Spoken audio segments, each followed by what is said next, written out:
नमस्कार, हमारा राजस्थान बुलेटिन में आपका स्वागत है। मैं आपके साथ हर्ष चौधरी। बुलेटिन की शुरुआत करने से पहले एक नजर बुलेटिन की अहम सुर्खियों पर। जन आक्रोश मार्च के जरिए भाजपा के विधायक सरकार को घेरेंगे, विधानसभा का घेराव करेंगे। कार्यक्रम की तैयारियों को लेकर हुई बैठक।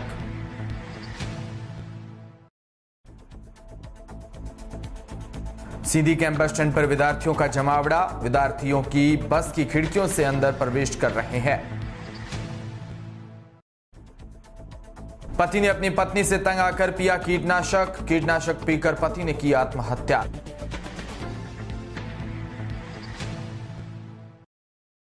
और खबरें विस्तार से। मौजूदा विधानसभा सत्र में जहां सदन के भीतर भाजपा के विधायक सरकार को घेरेंगे, तो वहीं पार्टी कार्यकर्ता सदन के बाहर भी सरकार को घेरने में जुटी है। इसी कड़ी में आगामी 17 सितंबर को जयपुर जिले में जुड़े भाजपा कार्यकर्ता और नेता प्रदेश सरकार पर वादाखिलाफी का आरोप लगाते हुए जन आक्रोश मार्च के जरिए विधानसभा का घेराव करेंगे। रविवार को प्रदेश भाजपा मुख्यालय में इस घेराव कार्यक्रम की तैयारियों को लेकर भी बैठक हुई। प्रदेश में बिगड़ती कानून व्यवस्था, बिजली के बिलों में विभिन्न शुल्क के जरिए बढ़ोतरी, किसानों के लिए संपूर्ण कर्ज माफी और बेरोजगारों के भत्ते के जाने के अधूरे वादे सहित विभिन्न मुद्दों को लेकर होने वाले विरोध प्रदर्शन में जयपुर शहर, जयपुर देहात उत्तर और जयपुर देहात दक्षिण से जुड़े कार्यकर्ता और जनप्रतिनिधि विधानसभा का घेराव करेंगे।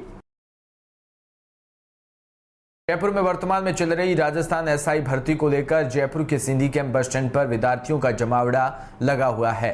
उधर उदयपुर के लिए जा रही बसों में विद्यार्थियों को जगह तक नहीं मिल पा रही, हाल इतना खराब है। वहीं विद्यार्थी बस की खिड़कियों से अंदर प्रवेश कर रहे हैं, जो कि 5 घंटे बाद जाएगी। उसमें भी विद्यार्थियों ने कई घंटों पहले जगह बना ली।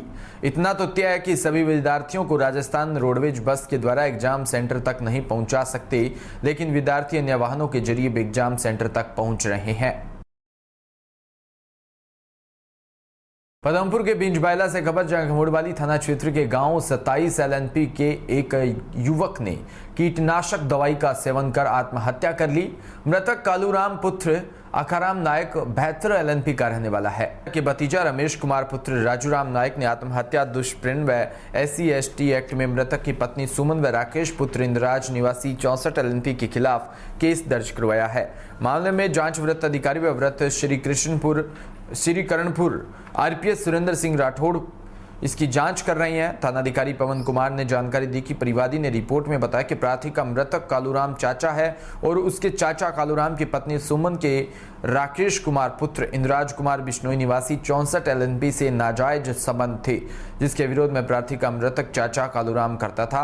आरोप है कि इस बाबत कालूराम का राकेश कुमार के साथ कई बार झगड़ा भी हुआ है, जिसमें राकेश कुमार ने कालूराम की पत्नी के साथ मिलकर मृतक कालूराम से मारपीट भी की थी, जिस पर पड़ोसी प्रदीप कुमार पुत्र भंवरलाल आदि ने छुड़वाया था। उनकी जो धर्मपत्नी है सुमन देवी और एक 64 LNP गांव का व्यक्ति है राकेश बिश्नोई, उनके बीच दोनों के बीच अवैध संबंध थे और उनके चलते उनके साथ कालूराम जी के साथ मारपीट भी की गई थी। उन्होंने 2-3 बार उनको देखा भी है, उन्हें पूछताछ भी की है, लेकिन इसका कोई फ़ायदा नहीं हुआ और उन्हें मारपीट करके छोड़ दिया गया है। लेकिन अब उनके परेशान होने के कारण उन दोनों से तो उन्होंने कीटनाशक दवा पी ली, जिस कारण उनकी मौत हो गई है। लेकिन अभी मृतक के जो आरोपी हैं वो गिरफ्तार नहीं हुए हैं और ना ही उन्हें कोई सज़ा हुई है। तो हमारी मांग यही है कि हम उनसे पुलिस से यही निवेदन करते हैं कि उन मृतकों को जल्द से जल्द गिरफ्तार करें। और उन्होंने अपने मरने से पहले एक वीडियो 38 सेकंड का वायरल किया है, जो पुलिस के पास भी है और सबके पास है, लेकिन इसके आधार पर भी कोई पुलिस कार्रवाई नहीं कर रही है। तो पुलिस से मांग है कि इन्हें जल्द से जल्द गिरफ्तार किया जाए, बाद में ही अंतिम संस्कार किया जाएगा, उससे पहले कुछ नहीं होगा। कालूराम मेरा चाचा था और मेरे चाची और राकेश उनके दोनों के प्रेम नाजायज संबंध थे और उन्होंने 2-3 बार उनको परेशान, 3-4 बार मारा पीटा भी, परेशान भी किया और इसलिए उन्होंने तंग आकर स्प्रे दवाई पी ली। 2-3 दिनों बाद 2-3 दिन में मृत्यु हो गई।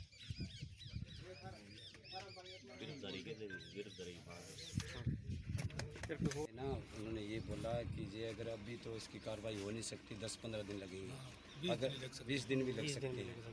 अगर हो भी गई तो इनको अब ले जाएंगे और बाद में घंटे बाद में ये कच्ची जमानत पे आ जाएंगे, फिर इसका क्या बनेगा उसके बाद में कृपया होगी। अच्छा डिप्टी साहब आएंगे, फिर इसकी नक्शा बनेगा, जांच होगी, तब जाके काम होगा। अच्छा तो डिप्टी साहब आए नहीं अभी तक? डिप्टी साहब नहीं आए। अभी आपकी क्या मांग है? हमारी ये मांग है कि ये लाश जब भी जाके संस्कार किया जाएगा, जब तक ये गिरफ्तार नहीं होते दोनों।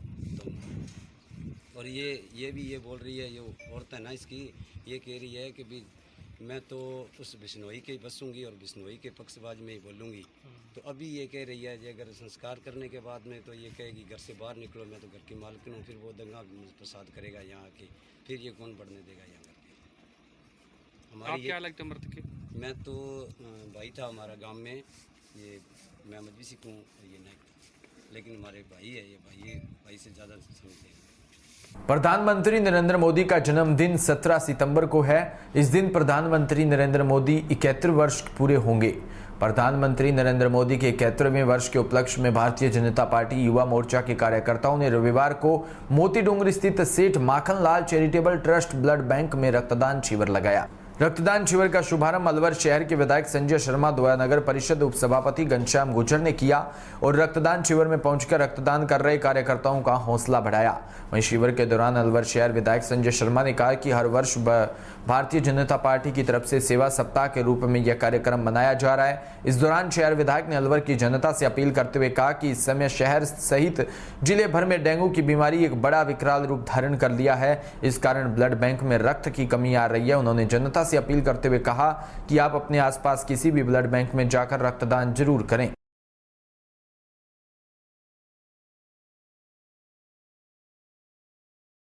किस उपलक्ष्य में मनाया जा रहा है? भारत के यशस्वी प्रधानमंत्री आदरणीय नरेंद्र भाई मोदी के जन्मदिन के उपलक्ष्य में, जो कि 17 सितंबर को है, उसके उपलक्ष्य में भारतीय जनता युवा मोर्चा के कार्यकर्ताओं ने अलवर शहर में जो ब्लड बैंक है महावर चैरिटेबल ट्रस्ट, उसके अंदर आपने ब्लड बैंक का शिविर का आयोजन किया है।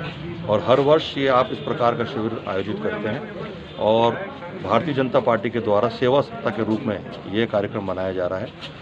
और आपके माध्यम से मैं अलवर शहर की जनता को और जिले के सभी युवा साथियों को भी अपील करूंगा, क्योंकि जिस प्रकार से कोरोना वायरल हमारे ज़िले में, हमारे शहर में फैल रहा है और ब्लड की बहुत ज़्यादा आवश्यकता है, तो आप सबसे आग्रह है कि आप भी अपने नज़दीकी ब्लड बैंक में जाएं और रक्तदान अवश्य करें, क्योंकि आपके द्वारा किए हुए रक्त की एक एक बूंद के दान के माध्यम से आप किसी जरूरतमंद व्यक्ति की जान बचा सकते हैं। मैं भारतीय जनता युवा मोर्चा के सभी पदाधिकारियों को, सभी कार्यकर्ताओं को मेरी ओर से बधाई देना चाहूँगा कि वो इस पुनीत अवसर पर, प्रधानमंत्री जी के जन्मदिन के शुभ अवसर पर सेवा सप्ताह के रूप में जो भारतीय जनता पार्टी ने कार्यक्रम बनाने का तय किया है, उसके निमित्त आपने जो कार्यक्रम शुरू किया है, उसके लिए बहुत बहुत साधुवाद और बहुत बहुत। अजीतगढ़ से खबर, जहां ग्राम किशोरपुरा में बाबा भगोता सिंह जी महाराज के मेले में विशाल भंडारे व भजन संध्या का आयोजन किया गया।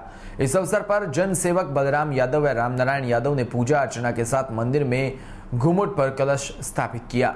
भंडारे के इस आयोजन में श्री माधोपुर के युवा नेता बलराम यादव, सरपंच शिव शंभुदयाल मीणा व शंकरलाल यादव, प्रधान अजीतगढ़ आदि जनप्रतिनिधि पधारे, जिनका मंदिर कमेटी ने माला व साफा पहनाकर स्वागत किया।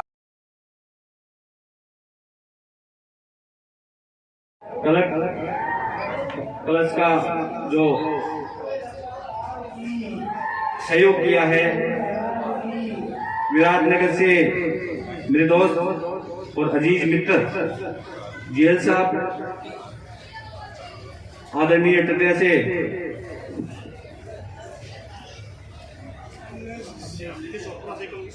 किशोरपुरा से और प्रेस और मीडिया के फ्रेंड्स और अजमेर से।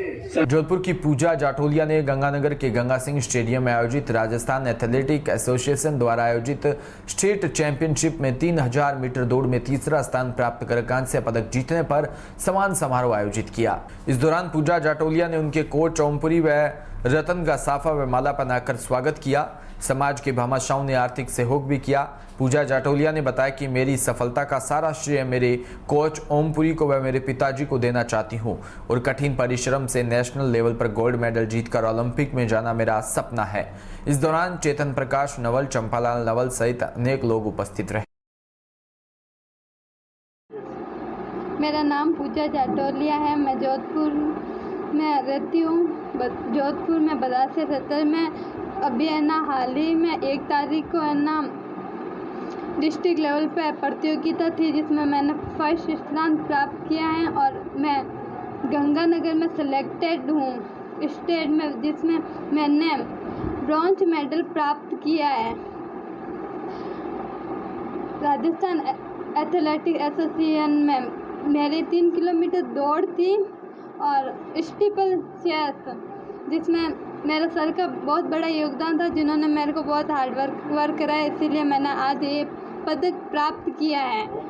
ओमपुरी सर और मैं उनके साथ सेना से है, मेरे रतन सर को भी जाता है और मेरे पापा भी मेरे को मोटिवेट करते हैं और मेरा भाई है जो है ना एक जिम चलाता है, वो मुझे बहुत ज़्यादा मोटिवेट करता है और मेरे को है ना जिम में है ना एक्सरसाइज वगैरह कराते हैं। और आज मैं स्टेट में है ना मेडल प्राप्त करा है। मेरे अंदर अब वो चाह है कि मैं ना नेशनल में भी मेडल प्राप्त करूं और गोल्ड प्राप्त करूं और मैं बड़ी लगन से बड़ी मेहनत करूंगी और है ना गोल्ड पे कब्जा करूंगी नेशनल में। जय हिंद। में आगे बात करेंगे पिडावा की, जहां उपखंड क्षेत्र के गांव नराना में गुर्जर समाज के द्वारा उनके आराध्य देवनारायण भगवान की जन्म जयंती बड़ी धूमधाम से मनाई गई। गांव के वार्ड पंच घनश्याम गुर्जर ने बताया कि हर वर्ष की भांति इस वर्ष भी गांव में नरान में बड़ी धूम से जन्म जयंती मनाई गई, जिसमें भगवान का जुलूस पूरे गाँव में निकाला गया, जिसमें गाँव और आसपास के सभी श्रद्धालुओं ने भाग लिया। अलवर के बहरोड से खबर, जहां मंथन फाउंडेशन चैरिटेबल ट्रस्ट द्वारा रविवार को हर वर्ष की भांति इस वर्ष भी आपके लिए व्यर्थ पर दूसरों के लिए जरूरी कैंपेन का आयोजन किया। ट्रस्ट सचिव डॉक्टर सविता गोस्वामी ने बताया कि कार्यक्रम में घरों से निकलने वाले जरूरत योग्य कपड़े, खिलौने, बर्तन, जूते, शॉल, स्वेटर इत्यादि सामग्री को इकट्ठे कर शक्ति विहार कॉलोनी स्थित मजदूर बस्ती के जरूरतमंद परिवारों में वितरित किया गया।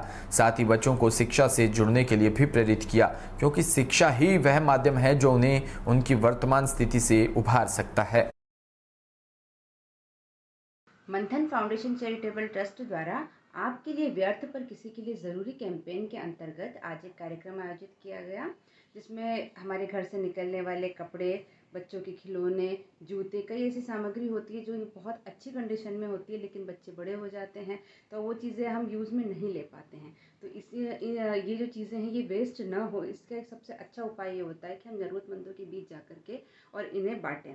ये संदेश गत 6 वर्षों से लगातार मंथन फाउंडेशन देता आ रहा है। हर वर्ष ये जो त्योहारों का सीज़न होता है इसमें यह कार्यक्रम हमारे द्वारा आयोजित किए जाते हैं और इसी श्रृंखला में आज भी कार्यक्रम आयोजित किया गया था, जिसमें शक्ति विहार स्थित जो कॉलोनी है उसमें स्थित एक मजदूर बस्ती के जो लोग वहाँ पे रहते हैं, ऐसे करीब 20 परिवारों को हम लोगों ने वस्त्र और जो भी हमारे फल भी वितरित किए साथ में, और बच्चों की ये जो भी ज़रूरत की सामग्री है वो भी वितरित की। साथ ही बच्चों को थोड़ा सा प्रोत्साहित किया गया वहाँ पे शिक्षा से जुड़ने के लिए, क्योंकि शिक्षा ही एक ऐसा माध्यम है जो इन बच्चों को इनकी वर्तमान स्थिति से उठा। इसी के साथ इस बुलेटिन में इतना ही, और तमाम खबरों के लिए आप बने रहिए हमारे साथ और देखते रहिए DPK न्यूज़। नमस्कार।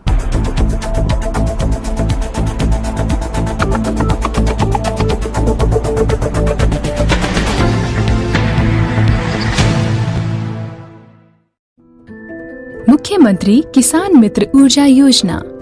जैसा कि मुख्यमंत्री श्री अशोक गहलोत ने